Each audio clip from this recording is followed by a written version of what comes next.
one of the biggest sitcoms of all time, actually, undoubtedly. Friends possibly debuted. like next to Seinfeld, like the biggest. Yeah, Friends, 1994. That show kicked off. It was a giant hit right from the start.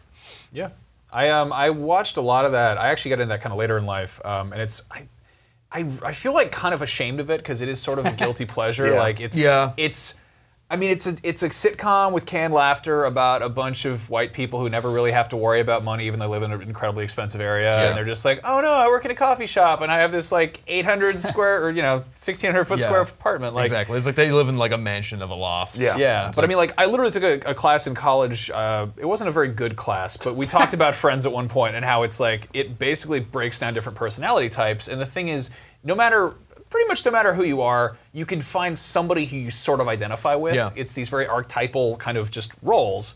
And it's everyone's there, and they're friends. Everybody has friends. It's interesting difference from Seinfeld was that, like, very quickly in Seinfeld, you realize that none of these are good people.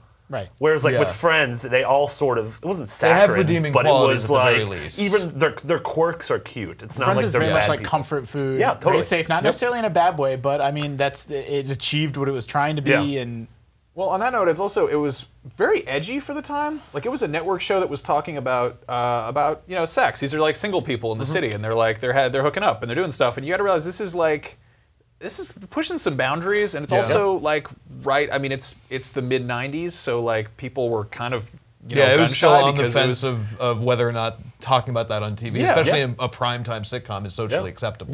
I remember I don't even know if we can talk about it on here. There's an episode where they're like Monica or Chandler and Phoebe. Magnum PI, what's his face, Richard, are arguing about a condom, that there's like the last condom, and they're fighting about it. I saw this when I was in 4th grade, and I was like, yeah, they said the C word, and then you just think about that later, and you're like, oh, I was a stupid child. On must-see TV. That's all these family-friendly shows. I think there's a few interesting things that happen sort of behind the scenes on this show. I think it's really fascinating that all 6 cast members would just go on to be huge international successes and would have big careers after that show. It's not that common. I mean, like, to varying degrees. Matt LeBlanc's having a tough time. Hey, man, he gave us he was Lost in Space. Yes, thank you. And eventually Episodes, which is actually a pretty great show. Fair enough. But usually when you think about sitcoms like Taxi, it's like Andy Kaufman came out of that, and some other dudes. Danny DeVito, Christopher Lloyd. Sure. But it'll be like when you see cast photos of old shows, it's like half famous people and half people that you never heard about again. But in Friends, they really all came up together, and that was by design, actually. The cast banded together and insisted for season 1 they would only appear on magazine covers together. Jennifer Aniston couldn't go off and do like PR on her own, for example. And also, maybe even more importantly, I think it's really fascinating that they banded together in contract negotiations. They didn't want to get in some situation where it was edgy and tense behind the scenes, where the one star is paid $1 million and someone else isn't getting anything. So they all tried to level the playing field, and they all fought for the same wage. And to talk about how successful that show is, in the first season, everyone made $22,000 per episode, and by the final 2 seasons, they were making $1 million per episode. So in History of Awesome terms, by the time we get to like 2004, we'll be getting like $5 a piece. Well, the nothing we get for doing this show right now. Snacks from the snack cabinet. We can share some Pop-Tarts later. The show, the first season wasn't quite, a smash hit from the word go, but all the subsequent 9 seasons of that show were all in the top 5 TV shows of the year. So just sort of an unprecedented, lengthy run of success that never dipped, never wavered.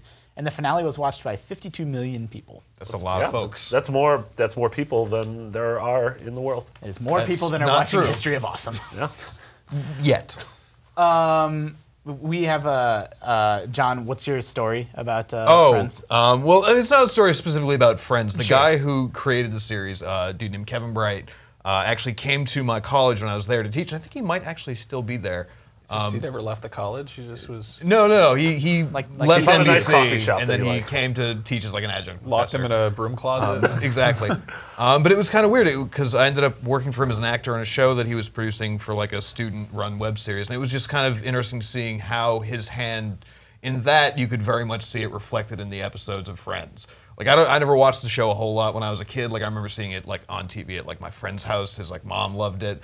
But then like seeing like the wacky antics, but also the quick pace of the cuts and the way that everything is staged, it was super cool to see that kind of in real life and being done on an actual floor in a studio. Yeah, it's awesome. It was super interesting. Yeah, it's super cool.